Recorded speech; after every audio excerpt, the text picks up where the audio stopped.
Assalamu alaikum wa rahmatullahi wa barakatuh. Masha Allah tabarak rahmani.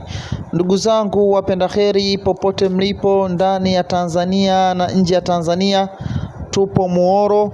Masha Allah tabarak rahmani. Huu ni msikiti, watu wanafanya ibada katika huu msikiti, wanatamani swalati khidi waswalie hapa, lakini sidhani kama itawezekana kwa sababu hatujapata mfadhili wa kutusaidia pesa ya kupiga bati. Thamani yake ni 2,500,000. Tunahitaji 2,500,000 kwa ajili ya zoezi la bati pamoja na misumali pamoja na fundi. Tumepiga idadi yote, tumepata 2,250,000. Masha Allah tabarak rahmani. Ndugu zangu wapenda khair, tunazungumzia nyumba ya Allah tabarak rahmani. Huu ni msikiti wetu sote. Tukifanya khairi tumefanya kwa ajili ya Allah tabarak rahmani.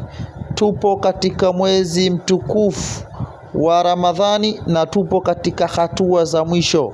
Ndugu yangu, hakuna fadhila kubwa, hakuna kheri kubwa kama katika miongoni ya sadaka jaria. Sasa ndugu yangu Muislamu, ndugu yangu mpenda kheri, watu hapa wakiswali zaidi ya watu 250, wanaweza wakapiga goti kwa ajili ya kumwabudu Allah tabarak rahman. Lakini 2,250,000 kwa hatujaipata bado. Tunamuomba Allah tujalie tuipate, tukamilishe dhima na dhamana kubwa tuliochukua kuwasaidia ndugu zetu katika zoezi la bati. Msikiti ni mali yetu sote, na tukifanya kwa ajili ya Allah, hakika Allah tabarak rahmani ndiyo mwenye kutulipa.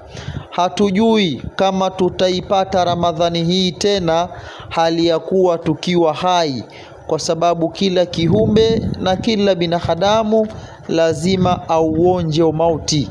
Kwa hiyo mimi na wewe, njia yetu, safari yetu ni moja. Mashaallah, huo ni upande wa vyoo.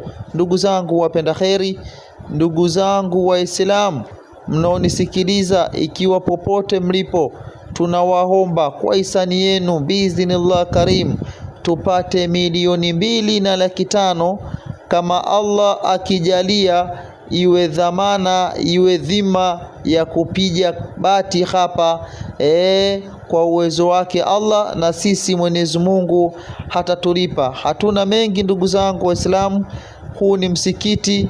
Tunahitaji kuwasaidia ndugu zetu, tunahitaji kuwajengea ndugu zetu. Hakika Mwenyezi Mungu tabaraka rahmani hatatulipa. Hatuna mengi. Shukrani mpenda kheri, asante. Allah tubariki. Afwan.